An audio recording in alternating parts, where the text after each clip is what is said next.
Hello everyone, आज मैं आप सबके सामने एक स्टोरी के माध्यम से जीवन की रियलिटी के बारे में बताना चाहती हूँ। जापान के एक बिजनेस ऑथर थे जिनका नाम था डॉक्टर ओमोटो।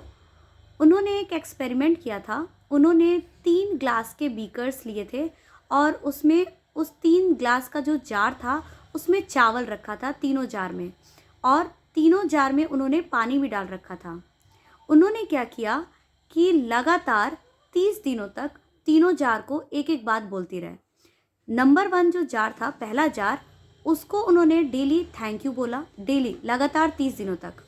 नंबर 2 जार था, उसको उन्होंने इडियट बोला 30 दिनों तक, और नंबर 3 जो जार था उसको उन्होंने इग्नोर कर दिया।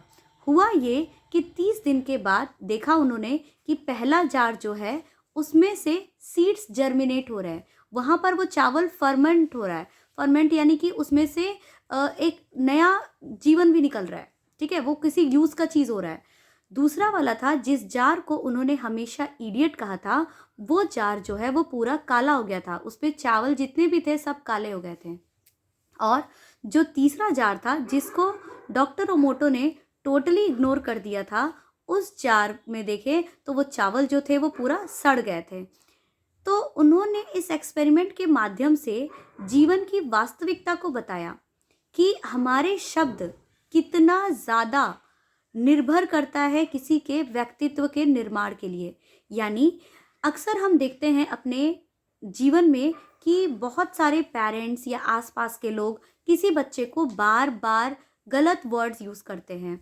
उस गलत वर्ड के यूज़ करने से उस बच्चे के दिल और दिमाग पर क्या असर पड़ता है और आगे चल करके उसका जीवन कैसा हो जाता है, ये एक्सपेरिमेंट, इस कहानी से आप सोचिए और कमेंट बॉक्स में बताइए कि ये एक्सपेरिमेंट कितने हद तक सच है।